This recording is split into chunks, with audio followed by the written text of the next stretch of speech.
Good morning, dear students. How are you all? I hope you all are fine, beta. And last, we have already discussed the chapter of geography, that is agriculture. We have already completed this chapter. So now, move on to the next chapter. So today, we are going to start a new chapter of geography, that is manufacturing industries. So firstly, start the meaning of manufacturing industries. तो manufacturing industries होती क्या हैं? तो जो भी production होती है किसी भी गुड्स की, from your T shirt, from your mobile phones, from your chair, from your bed, anything और everything that you see around you, जो भी गुड्स प्रोड्यूस होते हैं इन अ लार्ज क्वांटिटीज, ठीक है, घर के छोटे अमाउंट की प्रोडक्शन की बात नहीं हो रही है, लार्ज क्वांटिटीज में जो गुड्स प्रोड्यूस होते हैं by processing raw material to more valuable products is called manufacturing. For example, let's say मैं sugar cane से sugar बना रही हूँ, तो I am manufacturing the sugar from sugar cane, from raw material into a more valuable products, क्योंकि sugar मुझे ज़्यादा काम में आएगी, right? So those industries where it all happens, the magic happens basically. What you are known as, what you are called? Industries, manufacturing industries. The process is known as manufacturing. कौन से sector से belong करता है बेटा ये? As you people already know, you all are already know that manufacturing industries fall in the secondary sector. So obviously हो गया ना, secondary sector is the synonyms to the manufacturing industries. Example अगर देखें definition के साथ साथ तो आप कुछ भी लिख सकते हैं. Paper from wood, sugar from sugar cane, shirt from cotton, chair from wood, anything और everything you can write the example with your definition. So now let's move on to talk about कि ये sector हमारे लिए इतना important क्यों होता है, आखिर क्यों इम्पोर्टेंट है ये. So why it is so important? First, people employed in the secondary activities manufacture primary materials into the finish goods. क्योंकि ये जो भी काम होता है, अभी टेक्नोलॉजी बेटा इतनी एडवांस नहीं हुई है कि रोबोट वगैरह भी नहीं आए, अभी भी लोग ही मैन्युफैक्चरिंग कर रहे हैं इंडस्ट्रीज में, तो इतनी एम्प्लॉयमेंट जनरेट हो रही होती है यहाँ पर. Clear? Now second point is countries economic growth is measured by the development of manufacturing industries. अगर एक कंट्री को देखना होता है और परखना होता है कि वो कितनी ज़्यादा डेवलप्ड है, तो हम simple we look at it कि वहाँ की मैन्युफैक्चरिंग इंडस्ट्रीज कितनी डेवलप्ड है. ऐसा क्यों करते हैं? ऐसी क्या इंपॉर्टेंस है मैन्युफैक्चरिंग की? We will talk about point to point. So now we will discuss the importance of manufacturing. First point is helps in modernizing agriculture, which forms the backbone of development. Obviously agriculture बहुत पहले से आ रहा है, but it was never modernized. It was not always modernized. ये हमेशा से तो modernized नहीं था. नई नई इनपुट्स, नई नई मशीनरी, ये सब कुछ आया है हमारे पास because of manufacturing industries. Manufacturing industries आ गई हैं. इवन अगर आप लेते हैं केमिकल्स, फर्टिलाइजर्स, तो बेटा केमिकल और फर्टिलाइजर्स कहाँ प्रोड्यूस होते हैं? मैन्युफैक्चरिंग इंडस्ट्रीज में होते हैं. तो in a way all of these manufacturing industries to transforms the entire face of the agriculture by modernising it. Clear बेटा? Second point, it reduces heavy dependence of people on agriculture income by providing them job in the secondary and tertiary sector. Yes, we know that more than 60% of the population is employed in the primary sector. बहुत सारी और भी दिक्कतें हैं, लेकिन point ये है कि अगर मैन्युफैक्चरिंग इंडस्ट्रीज होंगी तो हमारे पास ऑल्टरनेटिव होगा जॉब्स का, right? We can shift from the primary sector to the manufacturing sector, and that is why it is very very important. Also tertiary sector भी होता है, shift करते हैं वहां पर भी, but now we are only concerned with the secondary sector or the manufacturing sector. Clear? Third point is helps in removal of unemployment and poverty. Obviously you can very well break up into the 2 points, unemployment and poverty के आप 2 points भी बना सकते हो, but for my easy I made it in the 1 points. So I already told you बेटा, manufacturing industries में लोग काम करते हैं. Peoples are the resources that are used in the industries to produce the goods from the raw materials, right? तो obviously वो काम कर रहे हैं तो employment generate तो होगा ही होगा, and subsequently as a result of the employment generation we are assuming कि poverty भी कम होगी, क्योंकि पैसे हैं तो गरीबी थोड़ी होगी. Clear? So these are the points, but apart from these 3 points, aims at bringing down regional differences by establishing industries in backward areas. Very very great point beta ye. We know that the society is not very developed in a uniform way, right? Some parts of India are very very developed and some parts of India are not at all developed. लेकिन अगर हम ऐसी जगह पे manufacturing industries लगा रहे हैं जो ऑलरेडी बिल्कुल भी डेवलप नहीं है, तो ऑब्वियसली वहाँ के लोगों का काफ़ी भला होगा. वहाँ के जो रीजनल डिफरेंसेस हैं as compare to the more developed areas nearby, वो कम हो जाएंगे, राइट? इसीलिए आपने देखा होगा कि जो मैन्युफैक्चरिंग इंडस्ट्रीज हैं वो थोड़ी दूर जाकर लगती हैं, बिकॉज एक एम ये भी होता है. So the last point is export of manufactured goods expands trade and commerce. Clear beta? Last point is export of manufactured goods expands trade and commerce. So exports of manufacturing goods expands the trade and commerce. हम इतना अगर produce कर लें, if we are producing as a country so much, not only sufficient for ourselves, हमारी country के लिए ही नहीं बल्कि वो एक्सपोर्ट करने के लिए भी सफिशिएंट है. Obviously the trade and commerce will also enhance. Clear? So these are your 5-6 points which helps to understand the importance of manufacturing.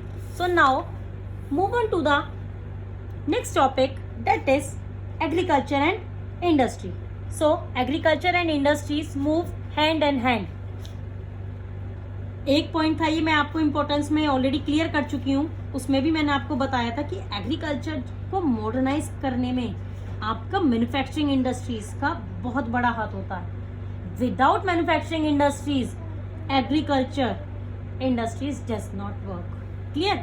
Second, many industries like sugar, textile etcetera depend on agricultural products. For example cotton is raw material in cotton textile mills. Also बहुत सारी industries जैसे कि sugar, textile, all of these industries depend upon the agricultural products. अगर गन्ना नहीं आएगा तो sugar कैसे बनेगी, और अगर कॉटन नहीं आएगा तो कपड़े कैसे बनेंगे. So all of these industries are codependent on each other. और अगर मैन्युफैक्चरिंग इंडस्ट्रीज नहीं होंगी तो एग्रीकल्चरल प्रोडक्ट प्रोड्यूस कर लो, कितना ही कंजम्पशन हो पाएगा क्या रॉ मटेरियल का? नहीं हो पाएगा ना. So clear?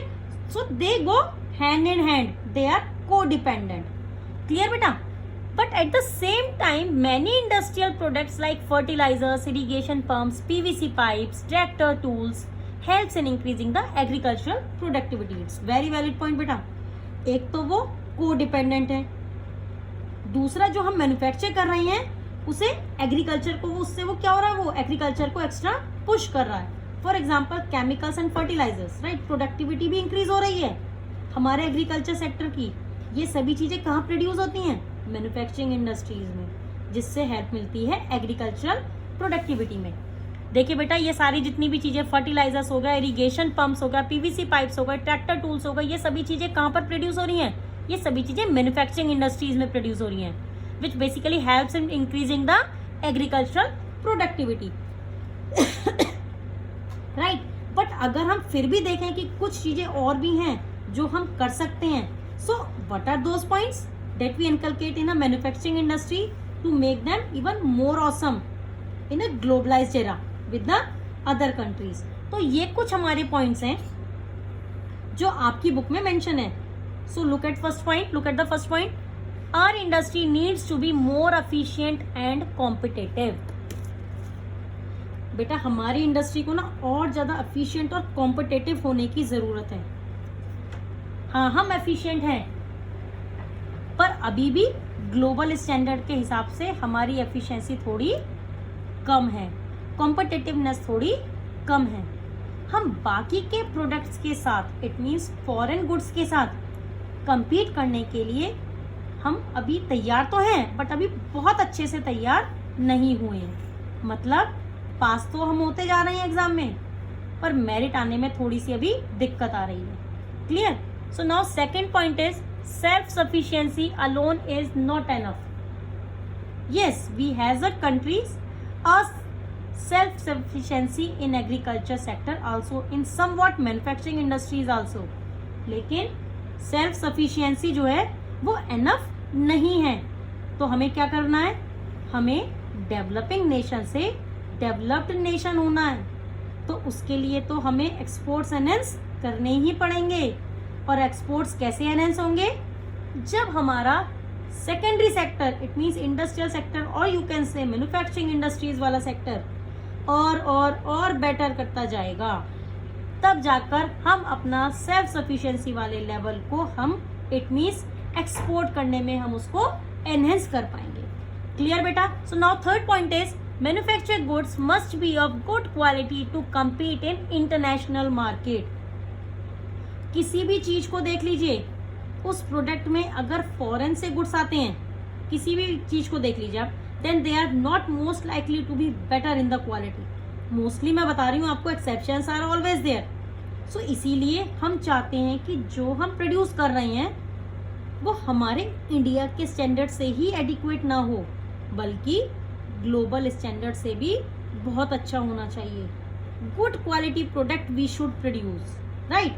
So now move on to the next topic कि कंट्रीब्यूशन क्या है इस इंडस्ट्री का into the national economy.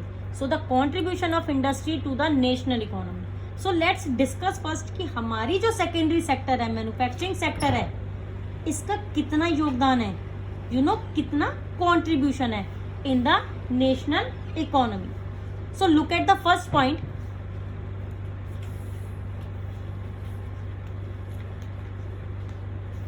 During the last 20 years, the share of the manufacturing sector has stayed at 17% of GDP out of a total 27% for the industry.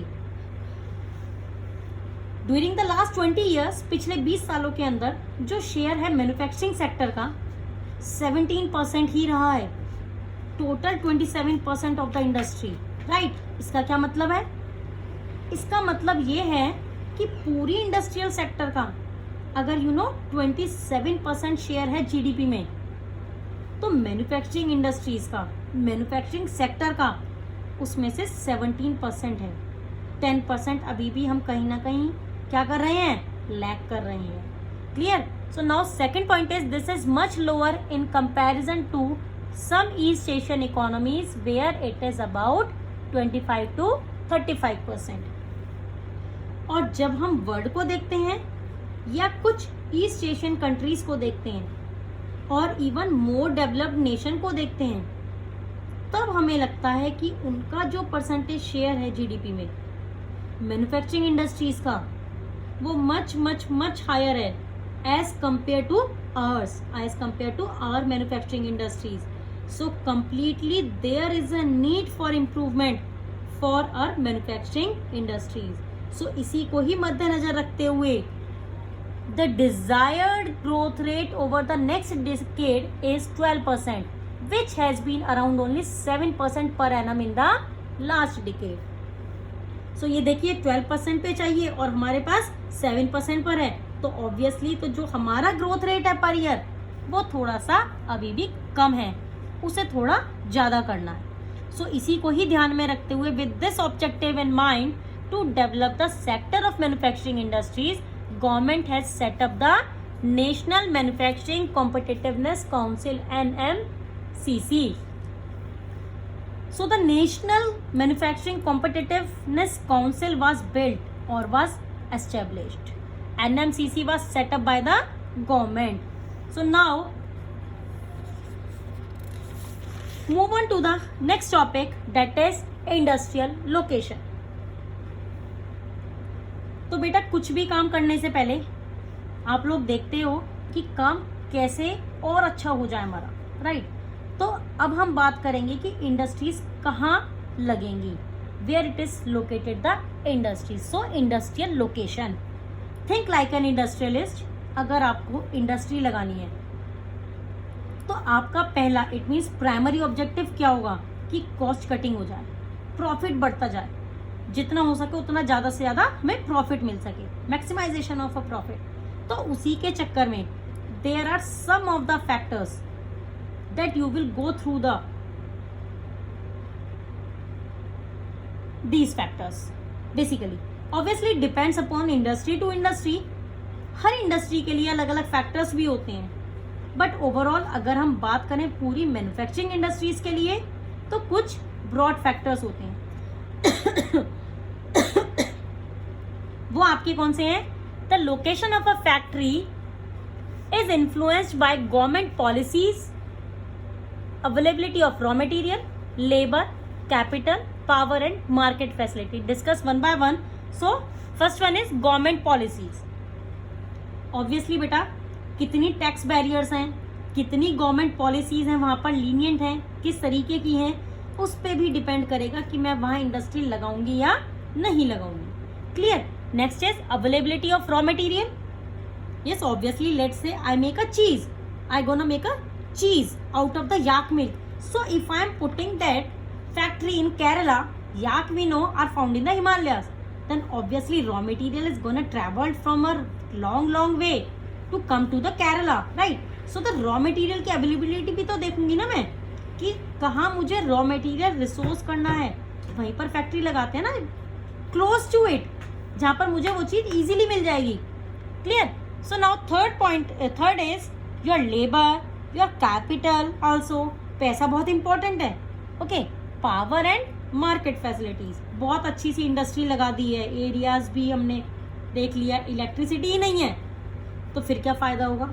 तो power, labour, capital और market facilities. अब बाद में जब goods बना दिए हैं तो उन्हें मार्केट तक जाने में बहुत टाइम है ना, बहुत टाइम लग रहा है, तो वो भी तो मेरे लिए कन्वीनियंट नहीं है. तो ये कुछ फैक्टर्स होते हैं जो एक इंडस्ट्रियलिस्ट देखता है. So these are the factors industry लगाने से पहले. सो अगर हम अब इसे समराइज करें तो आप देख सकते हैं कि cost of obtaining raw material at site, जैसे मैंने याक चीज वाला एग्जांपल दिया था अभी. Cost of distribution of production, any manufacturing industries production का जो प्रोसेस होता है वो कभी कभी डिवाइड कर देती है डिफरेंट साइट पर, तो डिस्ट्रीब्यूशन की क्या कॉस्ट है उस पे भी हमें ध्यान देना पड़ेगा. Okay, so now then decision to locate factory at site. अगर मैंने ये डिसीजन ले लिया है कि इस पर्टिकुलर साइट पे मुझे फैक्ट्री लगानी है, अपनी मैन्युफैक्चरिंग यूनिट लगानी है, तो वो पूरा कॉम्प्रिहेंसिव डिसीजन होगा इन सारे फैक्टर्स पे, ये जो अभी हमने पढ़े ऊपर. Okay, last the cost of production at site. Obviously अब मैंने जगह चूज कर ली है, लेकिन मुझे ये भी ध्यान में रखना है कि इस जगह पर कितनी कॉस्ट आएगी प्रोडक्शन के लिए. तो ये है आपका summarise table. Clear? This is an ideal location of an industry. So these are the factors that industry look for while putting a factories. एक बार जब फैक्ट्रीज लग जाती है, एक बारी जब मैन्युफैक्चरिंग इंडस्ट्री लग जाती है, तब फिर क्या होता है? तब फिर अर्बनाइजेशन होना शुरू हो जाता है. So now discuss with the relationship between the industries and cities.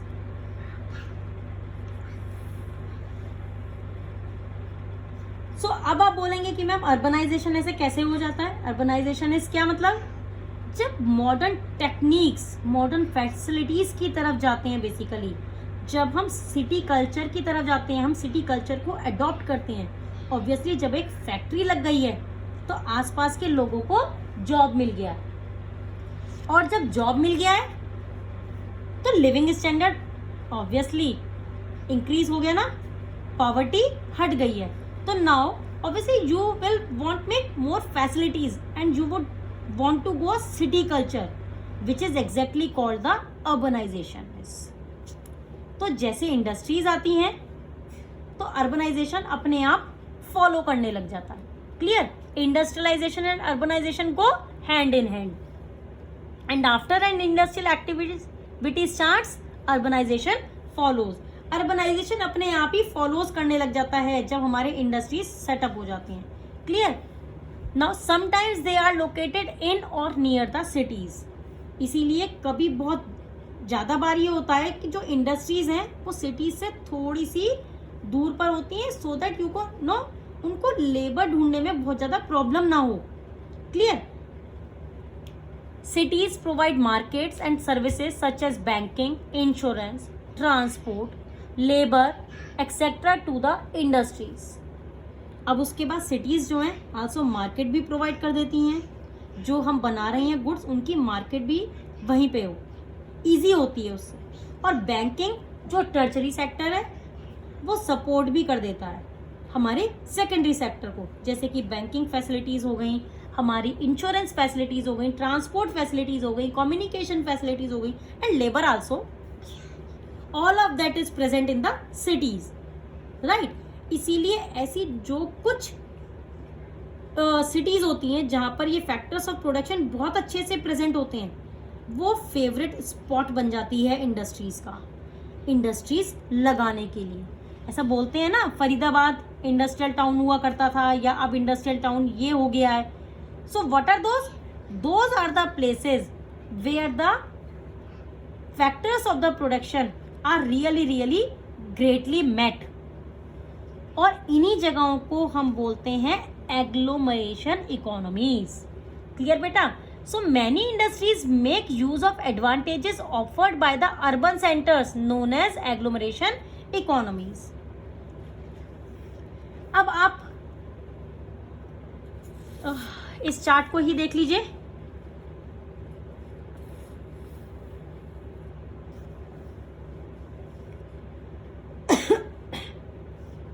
सो अब आप इस चार्ट को देखिए, ये आपकी एनसीईआरटी बुक में भी दे रखा है. इसमें इनपुट, रॉ मटेरियल एंड और component parts, factors of production, मतलब जब हम ये सारा कुछ देख लेते हैं तो हम शुरू करते हैं अपना प्रोडक्शन. ट्रांसपोर्ट से हम इसको भेजते हैं फैक्ट्रीज में रॉ मटेरियल. क्लियर? फिर हमारा प्रोडक्ट बनता है जो हमारा आउटपुट है. फिर हम उसे ट्रांसपोर्ट करते हैं और फिर उसको हम कहाँ ले जाते हैं? मार्केट ले जाते हैं. और इस पूरे प्रोसेस को फैसिलिटेट करता है कौन? That is money, capital. Okay, you can say money और you can say that capital. So now move on to the classification of industries. So this is your last topic beta for today's topic. So हम बात करते हैं raw material के basis पर, मतलब कि कौन सा रॉ मटेरियल हम यूज कर रहे हैं.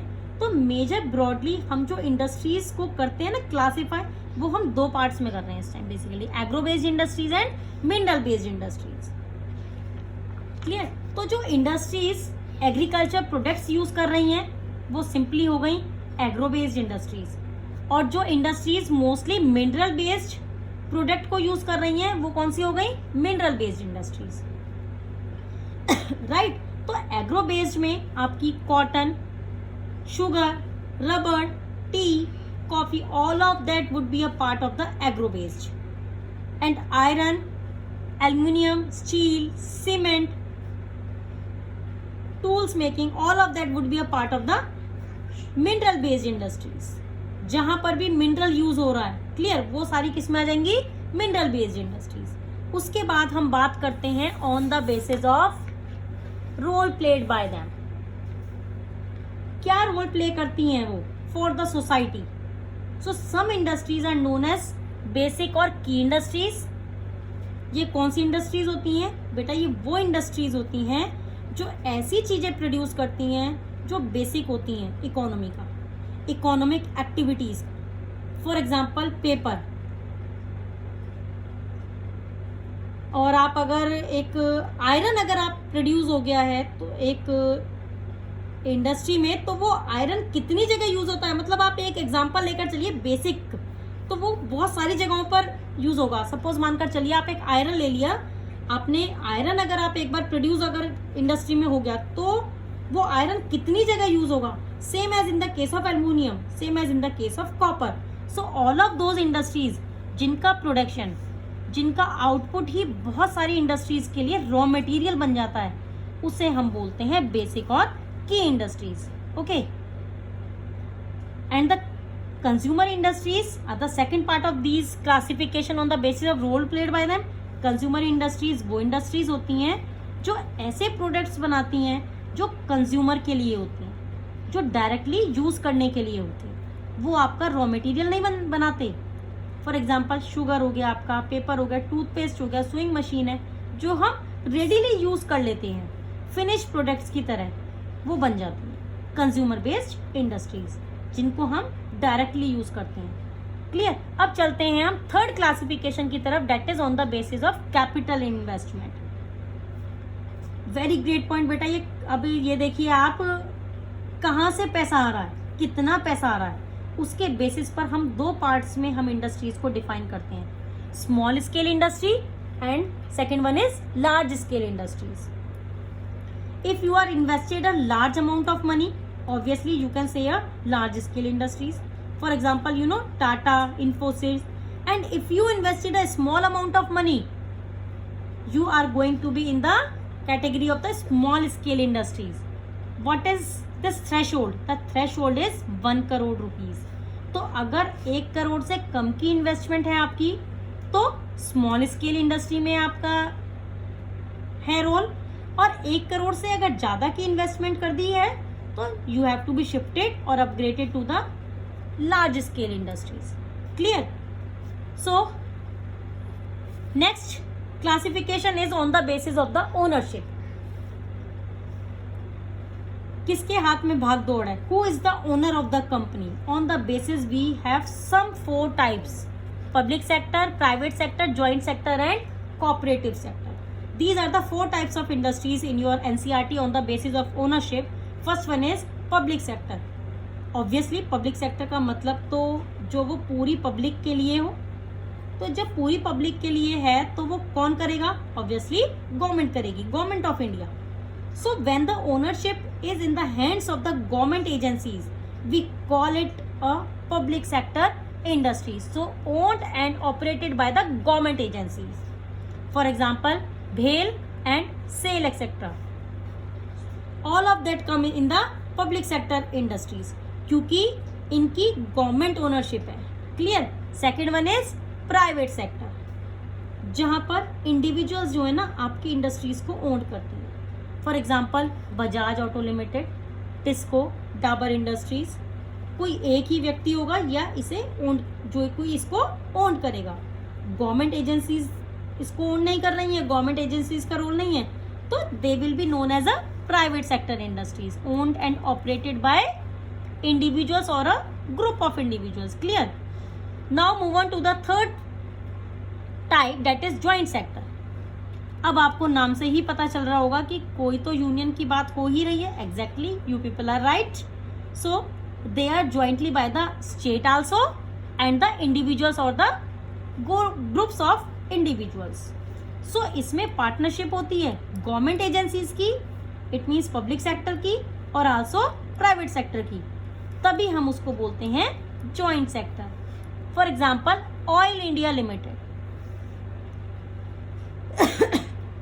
Then the last one is cooperative sector.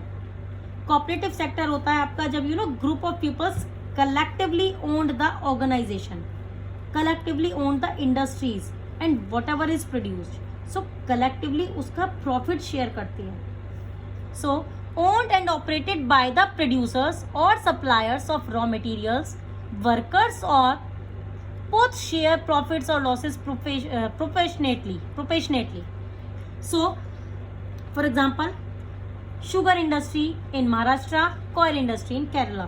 तो ये जो एग्जाम्पल दिए हैं बेटा, specially for the joint sector and the cooperative sectors are very very important. एक और क्लासिफिकेशन होता है हमारा,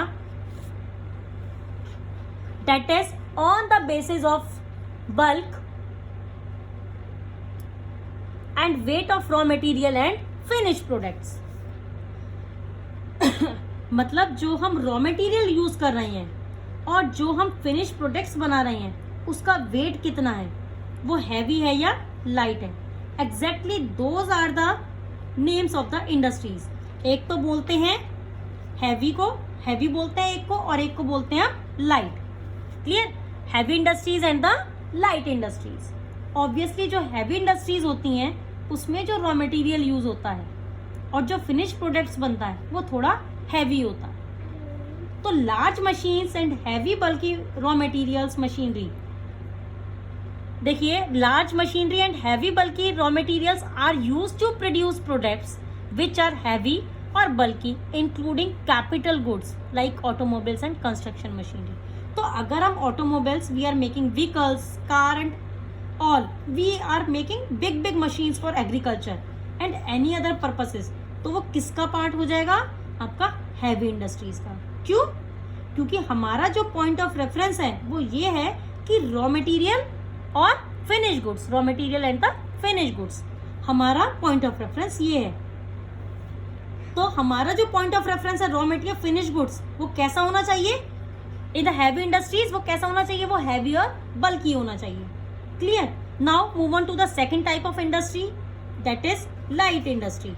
इसमें जो हम यूज करते हैं रॉ मटेरियल एंड जो हम फिनिश प्रोडक्ट्स बनाते हैं वो बहुत लाइट होते हैं। So these are mostly for the utility purposes. हमारे काम की आने वाली लाइट यूटिलिटी गुड्स के बारे में हमारी इसमें बात होती है। फॉर एग्जाम्पल टूथब्रश हो गया, इलेक्ट्रिकल टॉय इंडस्ट्रीज हो गई, all of that is a part of your light industries. So these are some of the basis of the classification. इसमें ये भी इम्पोर्टेंट है कि किस बेसिस पर कौन सी इंडस्ट्री है, क्योंकि कभी भी बेटा कोई भी क्वेश्चन आ जाता है on what basis heavy and light industries are classified. So your answer is on the basis of bulk and weight of raw material and finish goods. Clear बेटा? So that's all for today. Good day and have a nice day. Goodbye.